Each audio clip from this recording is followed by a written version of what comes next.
21장 5절에서 19절입니다.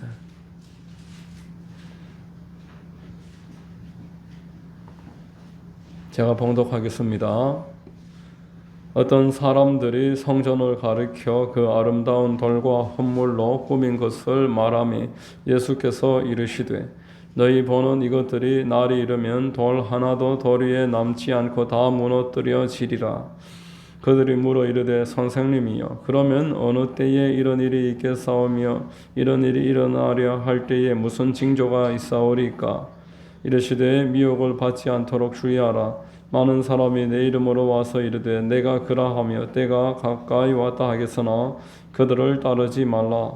난리와 서요의 소문을 들을 때에 두려워하지 말라.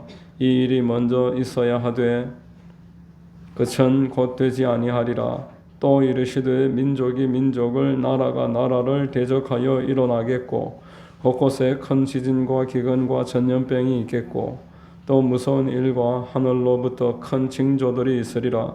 이 모든 일 전에 내 이름으로 말미암아 너희에게 손을 대어 박해하며 회당과 옥에 넘겨주며 임금들과 집권자들 앞에 끌어가려니와 이 일이 도리어 너희에게 증거가 되리라. 그러므로 너희는 변명할 것을 미리 궁리하지 않도록 명심하라.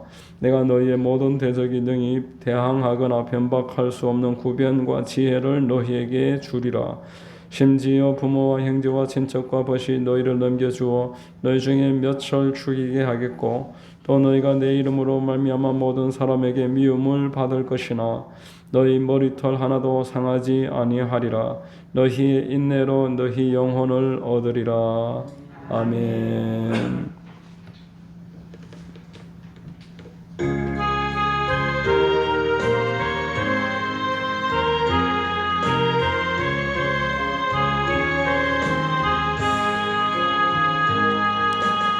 예수 우리 왕이여 이곳에 오셔서 우리가 함께 드리니 영광을 받아 주소서. 우리는 주님의 백성 주님은 우리 왕이라. 왕이신 예수님 오셔서 좌정하사 다스리소서. 예수 우리 주시여 이곳에 오셔서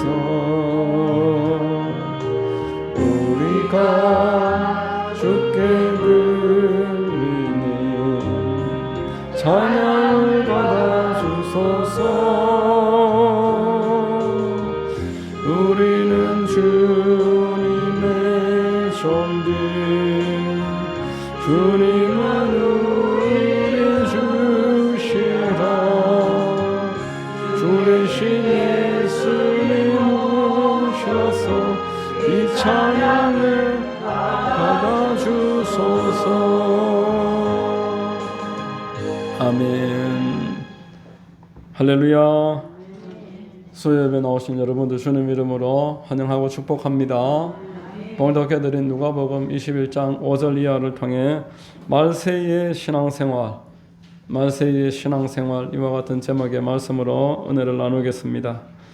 자, 여러분, 우리 지난 누가복음 21장 4절까지 말씀을 통해서 말세에 우리 하나님이 외식하는 사람들이 있을 것이다.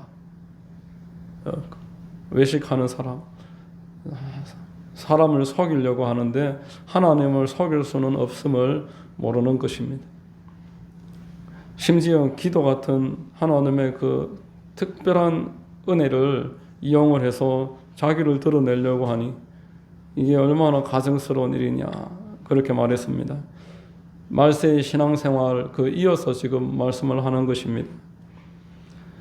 하나님이 무엇에 관심을 가지고 계시는지 아무 관심이 없으면 그 사람은 외식하는 것입니다. 또 신앙생활을 하면서 오직 나의 관심사에만 초점이 맞춰 있는 것, 이게 바로 외식입니다. 하나님에게 관심 없고 사람에게만 관심 가지는 것, 특별히 나에 대해서 또 저 사람의 환심을 사기 위한 이러한 사람에게 초점 맞추는 게 외식입니다. 또 여러분, 외식하는 것과 아울러서 헌금에 관해서 지난주에 말씀했습니다. 헌금은 하나님이 다 보고 아시는 것인 줄로 믿으시기를 바랍니다. 하나님이 우리의 중심을 보시는데 여러 방편이 있습니다만은 그 중에 우뚝한 것이 바로 헌금 생활입니다. 헌금하는 걸 보고 계신다는 거예요. 액수의 크기가 아니고 그 사람이 이 물질을 어떻게 쓰느냐, 이것은 그 사람의 인생관입니다. 그 사람의 신앙관입니다. 하나님이 얼마나 큰지, 하나님이 얼마나 축소되어 있는지 그 물질을 사용하는 것을 보면 알 수 있습니다. 열왕기상의 17장에 보면은 엘리야가 사르밧 과부를 만나죠. 과부에게 찾아가서 참 철판을 깔았어요, 얼굴에. 하나님의 명령으로 가서 그 마지막 남아있는 가루와 기름 가지고 떡을 만들어서 나한테 가지고 와라. 내가 저라면 차마 그런 말은 못할 것 같아.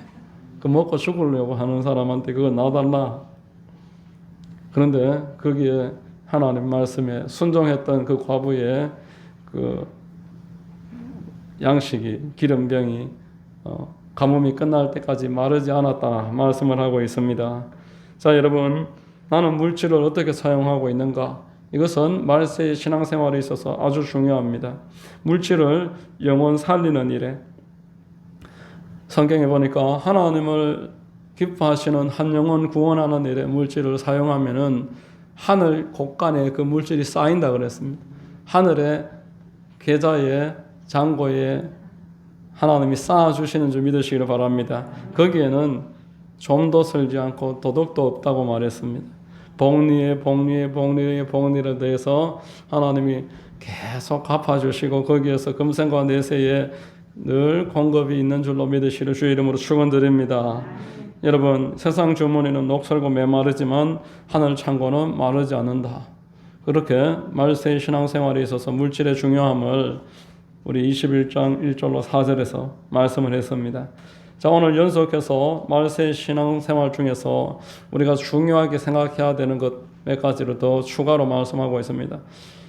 성전이 무엇이냐? 이것이 말세의 신앙생활을 하는 성도에게 있어서 중요한 개념입니다. 신약에 있어서의 성전과 구약에 있어서의 성전을 혼동을 해서 여전히 성전을 잘못 이해를 하고 있으면은 나의 일생을, 예를 들어서 제가 목사로 함안에 와서 일생 동안 예배당 건축하는 거에 초점을 맞추고 살아간다면 여기에는 아주 심각한 문제가 생기는 것입니다. 이 성전이 무엇이냐? 오늘 본문은 5절 이하에 그 내용을 명확하게 말합니다. 5절로 6절 우리 같이 한번 읽습니다. 어떤 사람들이 성전을 가리켜 그 아름다운 돌과 헌물로 꾸민 것을 말하며 예수께서 이르시되 너희 보는 이것들이 나를 이르면 돌 하나도 도리에 남지 않고 다 무너뜨려지리라, 이렇게 말합니다. 성전을 보면서 얼마나 이 성전이 원래는 솔로몬 성전이었다가 이제 스룹바벨, 헤롯 성전 이렇게 진행되는 과정 가운데서도 그래도 사람들이 헌물을 많이 갖다 바쳤어요.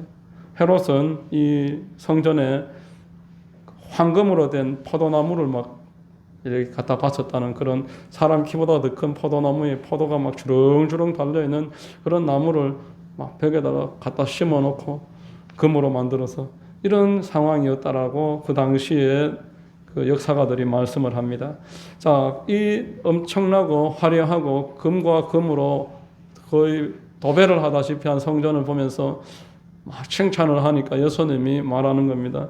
돌 하나도 돌이 남지 않고 다 무너뜨려지리라. 로마 군대가 와서 이 돌과 돌 사이에도 금이 들어있으니까 다 벗겨버리는 거예요. 다 무너뜨려버리는 거예요.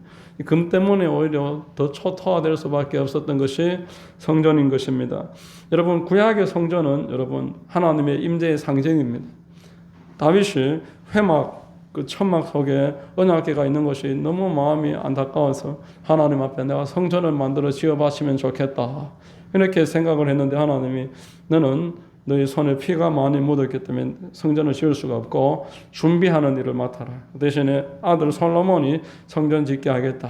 솔로몬은 일생의 과업으로 성전을 건축을 하였고 하나님은 주변의 여러 나라들의 좋은 재료들을 다 모아서 성전을 만들 수 있도록 하나님이 은혜를 더해 주셨습니다. 솔로몬이 성전을 다 짓고 나서 하나님 앞에 예배를 드리고 제사를 드릴 때에 얼마나 하나님께 많은 물질과 재물을 갖다 바쳤던지 하나님이 솔로몬에게 말씀을 하십니다.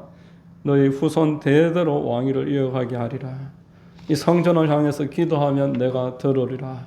그러한 내용들을 계속 말씀합니다. 너희가 혹시라도 외국에 가서도 또 전쟁터에서라도 성전을 향해서 기도하면 내가 다 들으리라. 바벨론 포로 생활에 다니엘이 여러분 하루에 3번 예루살렘 성전을 향해서 창문을 열어놓고 기도했던 것, 다 그런 말씀에 연유한 것입니다. 그만큼 이스라엘의 중심이 성전입니다. 이스라엘 사람들은 이 예루살렘에 마음을 쏟고 있었던 것이 절기가 되면 예루살렘 성전에 가야 되니까 남북이 갈라져서도 북이스라엘도 이 남유다로 가야 되니까 그걸 못 가게 하려고 우상 숭배를 하게 하고 여러 가지 일들이 이스라엘 역사에 계속 반복되고 있습니다. 자, 그런데 오늘 예수님 말씀하십니다. 이 성전에 주목하지 마라. 오늘날 우리도 예루살렘 생각하고 살면 어떻게 되겠습니까? 이 성전에 지금 주목하지 마라. 건물은 다 없어진다. 돌 하나도 도리에 남지 않고 다 무너지리라. 이 성전에 대한 개념을 바꾸라는 겁니다. 성전이 이 돌 쌓는 것이고 황금으로 도배하는 것이라는 생각을 가지고 있으면은 평생토록 우리가 돈 벌어갖고 성전 만들고 그 이 성전 놔두고 어떻게 떠나겠어요? 못 떠나는 거예요.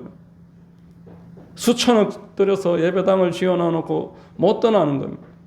그 성전에 대한 집착이 얼마나 심각한지 모릅니다.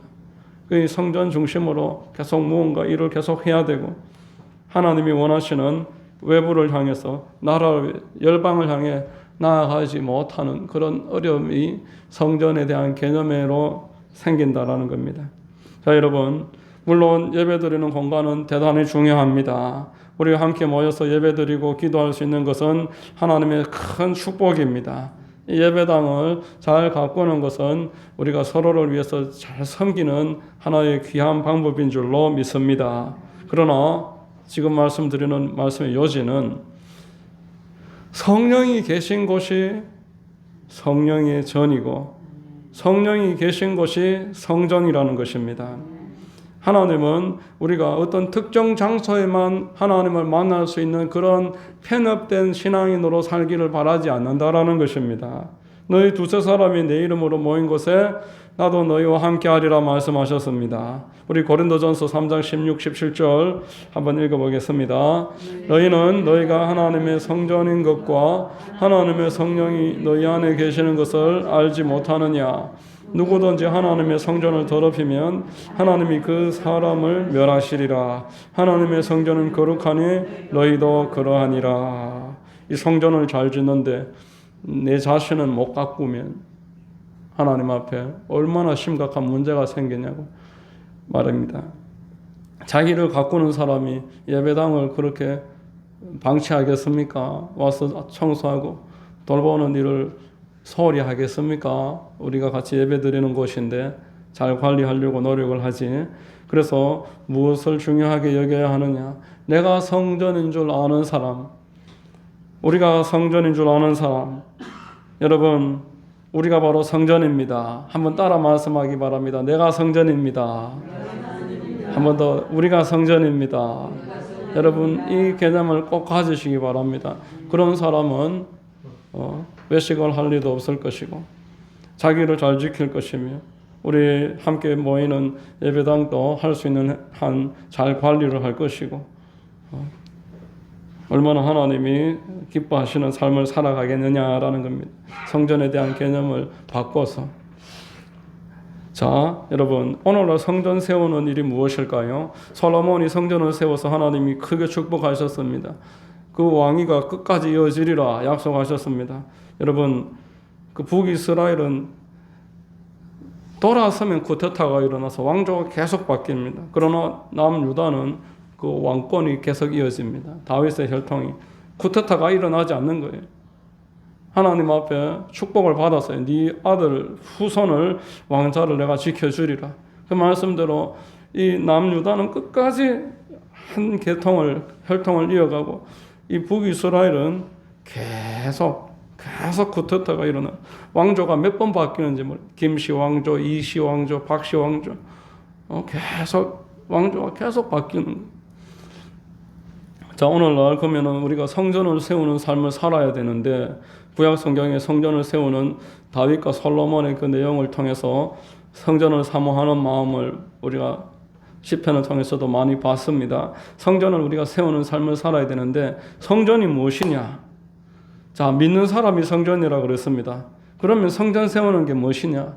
복음 전하고 불신자와 교제하면서 식탁 교제하고, 그가 성령 충만 받아서 성도가 될 때까지 함께 성도가 교제하고 복음을 계속 전하고 인내하면서 기도해 주는 것, 이것이 성전을 세우는 것인 줄로 믿습니다. 다윗과 솔로몬이 대대로 성전을 세웠던 것처럼 우리가 함께 해야 할 일은 성전 세우기입니다. 이 땅에서 성전을 세워야 되는 겁니다. 내가 가는 곳에서 하나님의 임재가 나타나도록 아브라함이 가는 곳에서 제단을 쌓았던 것처럼 우리도 가는 곳마다 하나님의 성전을 세워야 하는 것입니다.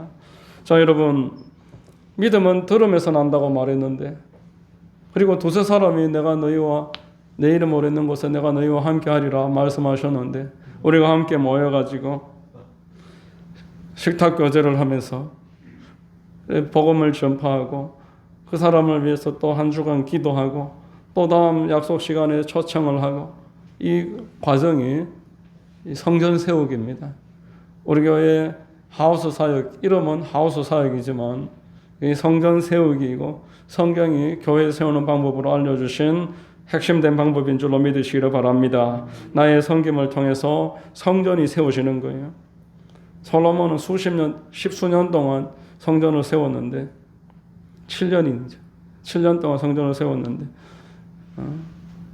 우리가 성전 하나 세우는 일에 관심과 노력을 기울여서 몇 년이 걸려도 성전을 하나를 세우고 또 성전을 하나를 세우고, 그렇게 성전 세워 나가는 것, 우리 하나님은 나와 복음을 위해서 수고하면 100배로 갚으리라 말씀하셨습니다. 100배로 갚아주십니다.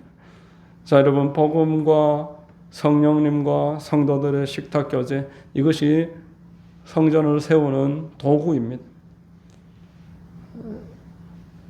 우리가 예수 그리스도의 이름과 성령의 충만함과 또 성경에서 알려주는 방법대로 합당한 자의 집에서 같이 모여서 식사를 하면서 사랑으로 섬기고 그를 위해서 기도해주고, 이것이 성전을 세우는 겁니다. 한때는 이 건물이 성전이라고 그렇게 가르쳐지던 때가 있었습니다. 그런 일들이 필요했었습니다. 사람들이 따뜻한 공간에서 외부의 방해를 받지 않고 모일 곳이 필요했습니다. 또 이 경제가 불같이 일어나면서 하나님이 주신 물질의 축복을 예배당 잘 만드는 일에 사용하는 것 또한 잘못된 일이라고 볼 수가 없지요. 참 중요한 일입니다. 그러나 여러분, 이제는 우리가 이 건물이 있다고 해서 사람들이 찾아오지 않는다는 것, 건물이 하나님을 그 능력을 대신할 수 없다는 것, 사람들이 세상에 백화점이 있고 온갖 화려한 건물들 속에 있지만 외롭다라는 것, 허무하다라는 것, 그래서 작은 소수이지만 함께 모여서 뭔가 나의 외로움과 나의 이 허무함과 갈급함을 채워주기를 바라고 있다는 것, 이것을 우리는 알고 있습니다. 우리 스스로를 통해서 알고 있습니다.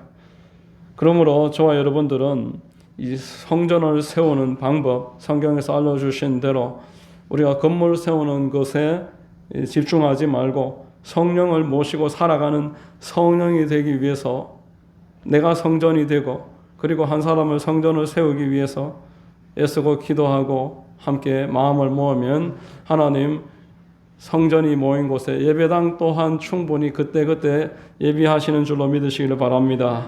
여러분이 하만에 보면은 지금 예배당을 몇억 원 들여서 지어놨는데 사람들이 모이지 않고 관리할 수도 없고 빚도 감당 못해서 내놓은 것들이 너무 많아요.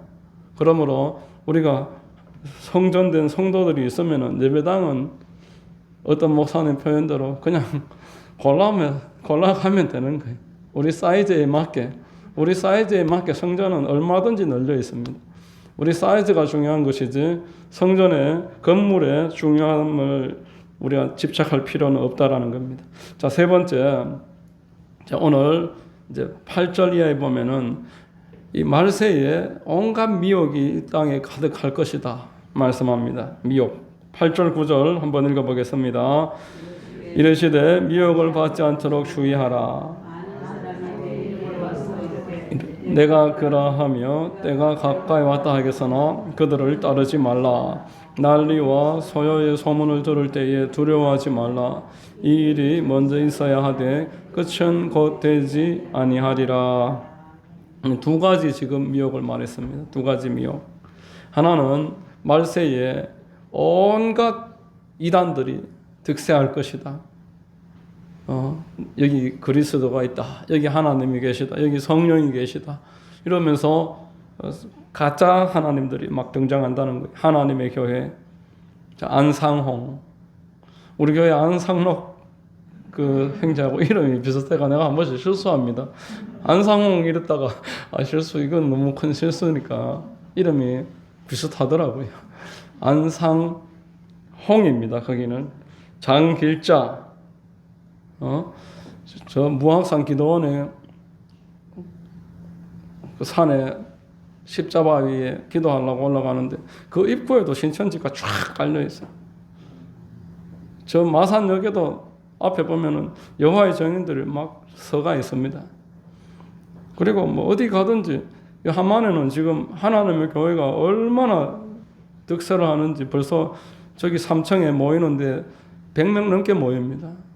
몇 년 안 됐어요. 335 다니면서 얼마나 막 화교 활동을 열심히 하는지 기가 막히는 거예요. 150명 모인답니다. 지금 하나님의 교회가 벌써 5년도 안 됐는데 제가 거기 반성해야 돼요. 그만큼 이단들이 막 득세를 하고 있어요. 그러나 여러분, 우리 주님은 다시는 인간의 모습으로는 안 오시는 것입니다. 우리 하나님이 사람의 모습으로 다시 오시지 않습니다. 주님이 다시 오실 때 이제 왕으로 오시고 천군 천사를 거느리고 거룩하신 불꽃 같은 눈을 가지시고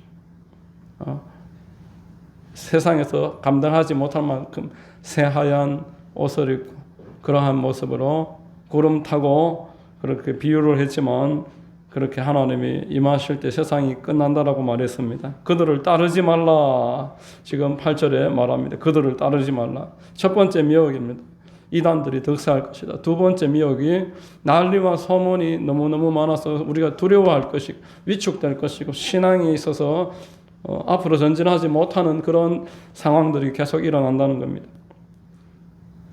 전염병이 일어나고 자연재해가 일어나고 전쟁이 일어나고 민족과 민족이 지금 러시아하고 우크라이나가 그러고 미국이 이란과 그러고 지금 우리 남북이 이러고 있고 전 세계의 전쟁 대치 상황 얼마나 지금 일촉즉발 핵폭발이 일어나기 직전인 그런 상황이 이 세상에 가득하다는 겁니다. 사람들이 그래서 두려워하고 낙심하고 이제 꼭 세상이 끝날 것처럼 그렇게 생각하면서 살아간다는 거예요. 다 끝날 건데 공부하면 뭐하나, 이제 끝날 건데 뭐 전도하면 뭐하나, 뭐 개척하면 뭐하나, 막 이렇게 이야기를 합니다. 실제로 공산주의와 같은 세력들이 등장해서 복음을 전하지 못하게 하고 또 동성애나 차별 금지법 이런 것들이 또 득세를 해서 이제 법으로 전도하지 못하도록 만들어가고 있고 코로나가 있어서 전도하지 못하고 예배에 모이지도 못하게 하고 이런 두려워할 만한 일들 소문들이 막 퍼져나간다는 거예요. 그래서 세상이 꼭 끝나는 것처럼 사람들이 말합니다. 그러나 분명히 오늘 말씀합니다. 끝은 곧 되지 아니하리라. 이런 일로 끝나지 않는다라는 겁니다. 이런 말로 아무리 떠들어도 하나님은 안 끝내십니다. 이런 말은 계속 있어 왔습니다, 여러분. 여러분 100년 전에 1차 세계대전이 일어났을 때 이제 끝났다고 말했습니다. 우리 한국이 그 천황 앞에 그 신사참배할 때 이제 기독교는 끝났다. 이제 이 세상은 끝났다 말했습니다. IMF 때 또는 여러 가지 이럴 문제가 있을 때마다 그런 말들이 있었습니다. 그러나 안 끝나지 않습니까? 안 끝나는 것입니다. 이런 일로 안 끝납니다. 하나님이 세상을 끝내는 방식은 복음이 전파되고 모든 민족에 하나님의 복음이 선포되고 하나님이 택하신 자들이 다 구원받은 그 이후에 끝나는 줄로 믿으시기를 바랍니다. 이제 본격적으로 AI 시대가 이제 돌아가고 있습니다. 지금 한국의 대기업들이나 변호사 회사인 로펌이라든지 회계펌, 회계사들 회사 신입 사원을 안 뽑는다는 거예요. 절반도 안 뽑는다는 거예요. 특별히 컴퓨터로 하는 데서는 안 뽑습니다. 컴퓨터에 AI 한 달 구독료가 한 30만 원, 50만 원 이런 게 한 두어 가지만 깔아놓으면은 사람 10명이 하는 일보다 더 빨리 일을 훨씬 더 잘하기 때문에 안 뽑는다는 거예요. 사람 한 명을 뽑으면 5천만 원을 줘야 되는데 그런 한 100만 원 정도의 AI 사용료를 내면은 이 AI가 사람 10명보다 일을 더 잘하니까 안 뽑아도 된다는 겁니다. 갈수록 일자리는 없어지고 인구는 점점 줄어들고 꼭 세상이 끝날 것처럼 AI 때문에 우리 이 세상이 끝나는 것처럼 그렇게 막 열을 올립니다. 컴퓨터 가지고 하는 일은 이제 끝났다라는 거예요. AI가 더 잘한다는 겁니다. 자, 그런데 여러분, 하나님은 우리에게 말씀하고 있습니다. 세상 끝은 우리가 거론할 수 있는 일이 아니라는 거예요. 그걸 하지 말라고 그랬습니다. 사도행전 1장에 보면은 세상 끝날에 관해서 이야기하지 말라고 그랬습니다. 오직 성령이 너에게 임하시면 너희가 권능을 받고 땅 끝까지 이르러 내 증인이 되리라. 복음 전하고 있다 보면은 주님 오시는 줄로 믿으시기를 바랍니다. 두려워 떨고 있다가 우리가 다 세월 다 보내고 인생의 시간이 끝난 뒤에도 주님 안 오시면 그보다 어리석고 허무하고 답답한 일이 어디 있습니까? 꼭 내일 오실 것 같았는데 10년, 20년, 30년 지나도 안 오시면은 그래서 나중에 그때 가서 후회한들 무슨 소용이 있습니까? 우리 주님은 언제 오는지 그거 따지고 있지 말아라. 그거는 미혹이라 그랬습니다. 사도행전 1장에 이렇게 말씀했습니다. 7절에 이르시되 때와 시기는 아버지께서 자기의 권한에 두셨으니 너희가 알 바 아니요. 너희가 알 바 아니라. 꼭 세상 끝날 것처럼 그렇게 미혹해하는 사람들, 그래서 자기들한테 모의들하고 하고 막 믿는 사람들을 더 많이 끌어들이려고 하는 그런 가르침들, 미혹이라는 거예요. 마귀는 계속 미혹시킵니다. 여러분, 이제 전도가 안 된다 그럽니다. 전도하지 말라고 그럽니다. 이제는 기존의 성도들을 잘 양육하고 현상 유지하고 이 성도들을 많이 끌어모으고 인터넷으로 헌금만 하면 된다. 유튜브 교회를 만들고 계좌 이체하라 그러고 결혼식과 장례를 교회에서 책임져 주겠다고 뭐 광고를 그렇게 합니다. 너무나 이게 잘못된 것이죠. 가난한 교인들을 대상으로 성도도 바쁘고 목사도 바쁘니까 우리 서로 만나지 말고 유튜브로 예배드리고 헌금하면 등록 받아가지고 결혼식하고 장례식은 내가 책임져 주겠다 그렇게 이야기하는 걸 제가 오래 들은 적이 있어요. 내가 저 사람 어떻게 저렇게 말을 할까? 아무리 그래도 말을 저렇게 할까? 너무나 심각하다. 자, 10절로 12절까지 한번 읽어보겠습니다. 또 이르시되 민족이 민족을 나라가 나라를 대적하여 일어나겠고 곳곳에 큰 지진과 기근과 전염병이 있겠고 또 무서운 일과 하늘로부터 큰 징조들이 있으리라. 이 모든 일 전에 내 이름으로 말미암아 너희에게 선언되어 박해하며 회당과 옥에 넘겨주며 임금들과 집권자들 앞에 끌어가려니와 이렇게 말씀했습니다. 자, 미혹이 있을 것입니다. 이단이 득세할 것이고 우리에게 두려움을 줘서 아무 일도 하지 못하도록 속이는 일들이 많을 것입니다. 그리고 여기에 추가해서 신앙의 박해가 있을 것입니다. 말세가 되면 신앙의 박해가 있다라는 겁니다. 내 이름으로 말미암아 너희에게 선언되어 박해하며 이렇게 말했어요. 벌써 반년 가까이 저 세계로 교회의 손현보 목사들 구속 상태에 있습니다. 그 교회 부교육자들도 지금 계속 소환하고 있다고 합니다. 대형 교회니까 그래도 자생력이 아직 남아있겠지만 작은 교회에서 담임 목사를 6개월 동안 구속시키고 정처 없습니다. 언제 끝날지 모릅니다.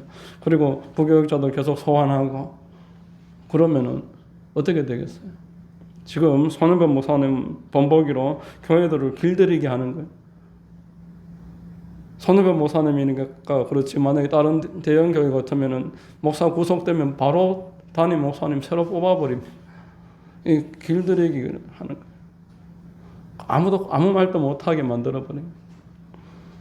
대한민국에 손해배 목사님이 도주할 우려가 있다고 생각하는 사람 아무도 없을 거예요. 구속하는 이유가 도주의 우려가 있다. 그 어디 도망가겠습니까?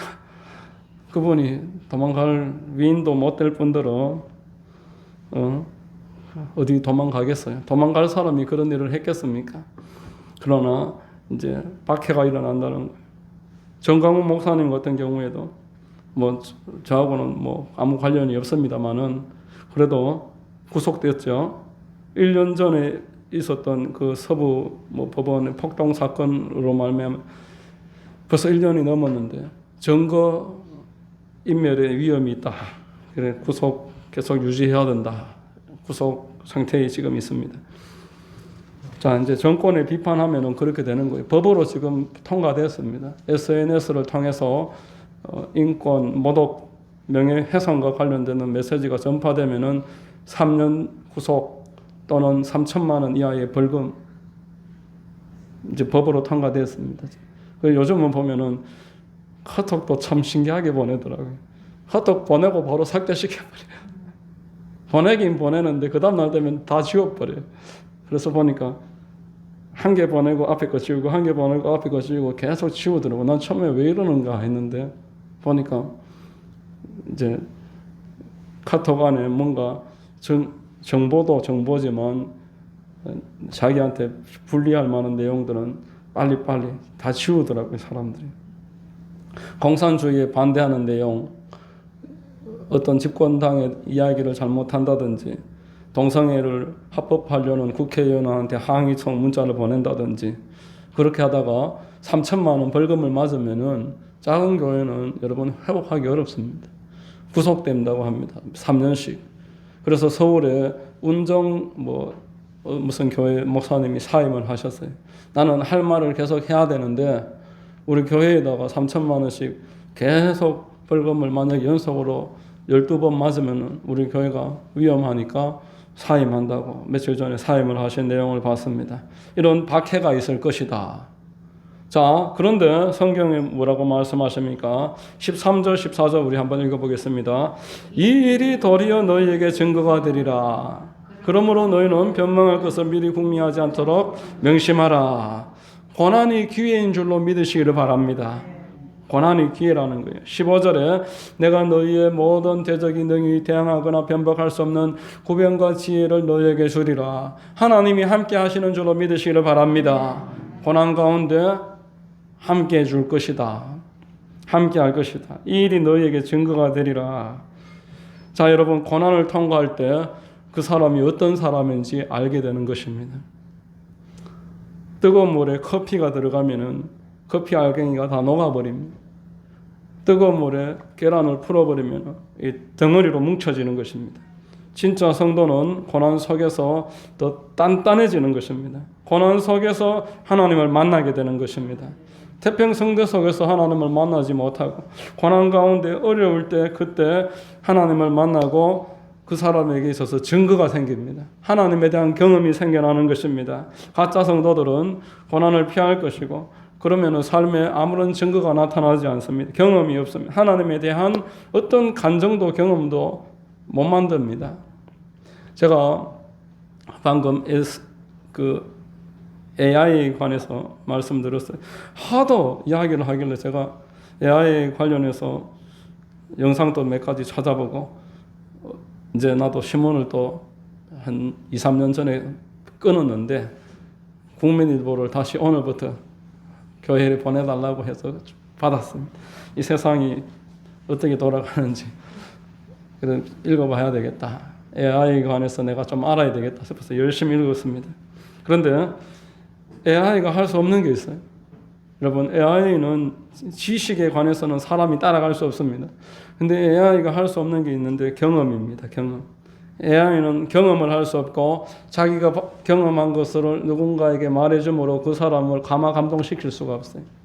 그래서 마지막까지도 살아남는 직업은 사람을 보살피고 사람에게 따뜻함을 주고 사람을 사랑으로 품어줄 수 있고 이게 마지막까지 살아남는 것이고 어떤 지식적인 부분은 사실상 AI를 앞으로 활용하는 사람이 우뚝 서게 될 것이고 활용을 못하면은 활용하는 사람을 이길 수가 없다라는 거예요. 자, 여러분, 경험은 사람만의 영역입니다. 우리가 고난 가운데서 두려워하지 말라고 오늘 말씀하고 있습니다. 고난이 있을 것이고 박해가 있을 것인데 이때 버티면 하나님이 개입하신다는 거예요. 하나님이 개입하시면 믿으시길 바랍니다. 견디면 하나님이 통과시켜 주셔요. 하나님이 그 고난 가운데서 내가 여기 있다. 다니엘이 사자굴에서 나왔던 것처럼 들어갈 때까지 가만히 계시다가 들어가니까 거기서 사자 입을 딱 막아주시고 또 사드락 메삭 아벳느고가 그 풀무불에 들어갔을 때도 같이 머리털도 안 거슬리도록 보호해 주시고 함께 그곳에 가주신다라는 거예요. 경험케 하신다는 것입니다. 피할 길을 내시고 감당하지 못할 일을 허락하지 아니하시고 감당하게 해주심을 믿으시기를 바랍니다. 역사를 통해서 우리가 알 수 있듯이 교회의 위기는 박해가 아닙니다. 교회는 박해 때문에 무너진 경우가 없었습니다. 역사상. 언제 무너지느냐? 태평성대일 때, 권력이 들어왔을 때, 재물이 들어왔을 때, 사람이 많이 모일 때, 이때가 교회의 위기였습니다. 역사 이래에 교회의 그 박해 가운데 교회가 해체된 경우가 없어요. 그러나 탐욕에 찌들고 금권을 가지고 정치를 하면서 또 하나님을 의지하지 않고 재정이 풍부할 때 이때 타락했습니다.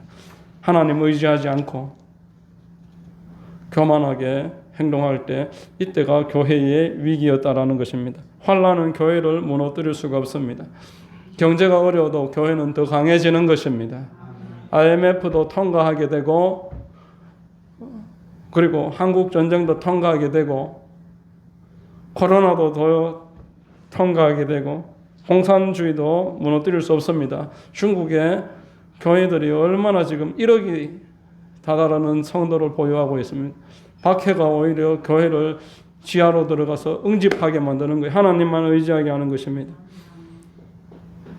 그러나 자유가 생기고 번영이 생기고 건물이 생기고 사람이 많아지고 재정이 많아지니까 하나님을 의지하지 않고 그래서 뜨겁지도 않고 차갑지도 않고 하나님 볼 때는 참 구역질 나는 상태, 미지근한 상태로 살아갈 때 그때가 위험한 것입니다. 자, 마지막으로 오늘 본문에서 구원과 인내가 나오는데 구원과 인내의 관계가 17절로 19절입니다. 한번 읽어보겠습니다. 또 너희가 내 이름으로 말미암아 모든 사람에게 미움을 받을 것이나 너희 머리털 하나도 상하지 아니하리라. 너희의 인내로 너희 영혼을 얻으리라. 이런 말했습니다. 자, 여러분, 구원과 인내의 관계가 무엇입니까? 인내하는 사람이 구원받는다는 것입니까? 우리가 구원받는 조건이 인내입니까? 자, 어떻게 보면 그렇게 오해할 만한 말씀들이 있어요. 오늘 본문이 그러하고 마태복음 24장 13절에도 그러나 끝까지 견디는 자는 구원을 얻으리라 이렇게 말했습니다. 그냥 이 말씀만 보면은 견디면 구원을 받는다. 예수님은 어디 계시고? 견디면 구원 받습니까? 예수님을 믿든 안 믿든. 그러니까 이 말씀은 구원이 인내에 달렸다는 그런 말씀이 아닙니다. 성경은 이와는 반대로 말하고 있습니다.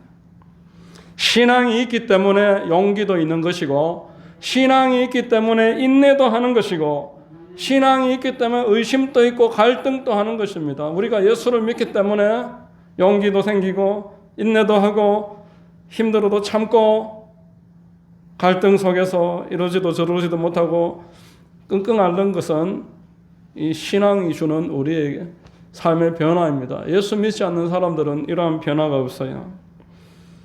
그래 떨어져 나가는 것은, 그래서 견디지 못하고 포기하는 것은 내가 하나님을 포기하는 게 아니고 처음부터 믿음이 없었다라고 성경은 말씀합니다. 처음부터 신자가 아니었다라는 거예요. 요한일서 2장 19절에 그들이 우리에게서 나갔으나 우리에게 속하지 아니하였나니 만일 우리에게 속하였더라면 우리와 함께 거하였으려니와 그들이 나간 것은 다 우리에게 속하지 아니함을 나타내려 함이니라. 이렇게 말합니다. 고난 때에 인내하지 않는 것은 참된 교회가 아니었다는 거예요. 참된 교회는 인내하는 힘을 하나님이 주시는 것입니다. 고난은 인내를 확인하는 시간인 줄로 믿으시기를 바랍니다. 여러분, 초에다가 불을 붙이면 환해지죠. 환한 게 생깁니다.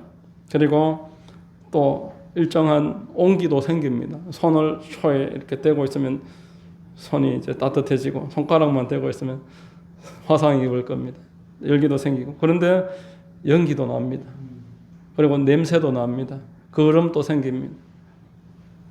이게 여러 가지가 같이 생긴다는 겁니다. 신앙이 있기에 갈등도 있고 후회도 하고 용기도 있고 인내도 하고.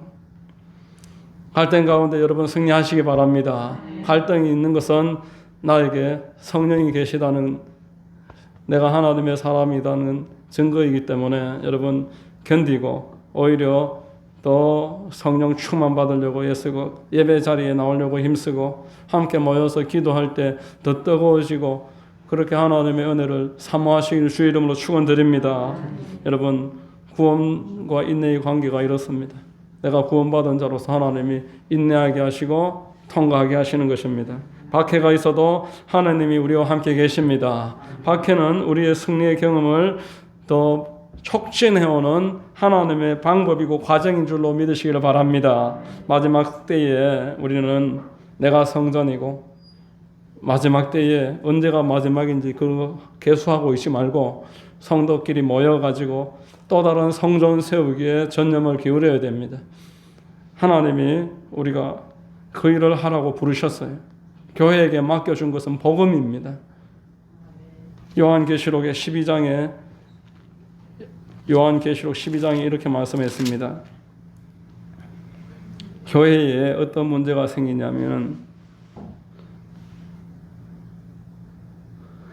하나님의 증거를 가지고 있기 때문에 마귀한테 박해를 받는다.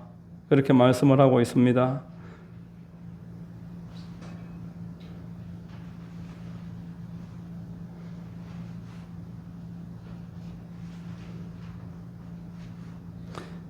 (12장 11절에) 또 우리 형제들이 어린 양의 피와 자기들이 증언하는 말씀으로서 그를 이겼으니 그들은 죽기까지 자기들의 생명을 아끼지 아니하였도다. 이렇게 말합니다. 자, 우리 교회는 증언하는 말씀을 가지고 있다는 거예요. 교회는 세상에 복음을 증거하는 곳이다 라고 말씀하고 있습니다. 마귀는 그 일을 하는 것을 싫어한다는 거예요. 그 일을 못하게 한다는 겁니다. 우리는 함께 모여서 기도하고 마지막 때일수록 함께 협력을 해서 복음을 전파하고 성전을 세워나가야 할 줄로 믿습니다. 여러분 모두가 날마다 이 말세의 신앙생활, 어려움이 있지만 반드시 하나님이 개입하신다. 이 분명한 진리를 붙잡고 오늘도 승리하시기를 주의 이름으로 축원드립니다. 기도하겠습니다. 하나님 아버지 감사합니다. 우리를 사랑하셔서 오늘도 인도하여 주시니 감사드립니다. 오늘 말씀을 통해서 말세에 우리가 성전이고 성전을 세워야 하고 여러 가지 미혹이 있고 우상 숭배가 이단들이 이 땅에 가득할 것이지만 그러나 우리 하나님은 그 가운데서도 우리를 붙잡고 계시고 승리하게 하실 것을 알게 하시니 감사합니다. 끝까지 주님 붙잡고 승리할 수 있도록 성령 충만과 말씀으로 인도하여 주옵소서. 주님만 영광받아 주시옵소서. 감사합니다. 예수님 이름 받들어 기도드립니다. 아멘. 자, 우리 찬송 한 장 드리고 기도하겠습니다. 270장입니다.